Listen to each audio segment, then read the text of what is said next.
maxaa lagu dhahaa qalalaase af Ingiriisi? Turmoil. Baro 10 eray Ingiriisi maalin walbo. Maxaa lagu dhahaa jaahilnimo af Ingiriisi? Ignorance. Maxaa lagu dhahaa adkaysi af Ingiriisi? Resilience. Haddaa xisaynaysid barashada af Ingiriisi leeg saar muuqaalka. Maxaa lagu dhahaa diiwaangelin af Ingiriisi? Registration. Maxaa lagu dhahaa xulasho af Ingiriisi? Selection. Maxaa lagu dhahaa qabyo af Ingiriisi? Incomplete. Maxaa lagu dhahaa wax soo saar af Ingiriisi?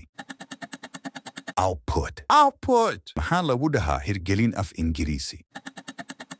Implementation. Maxaa lagu dhahaa ku dayasho af Ingiriisi?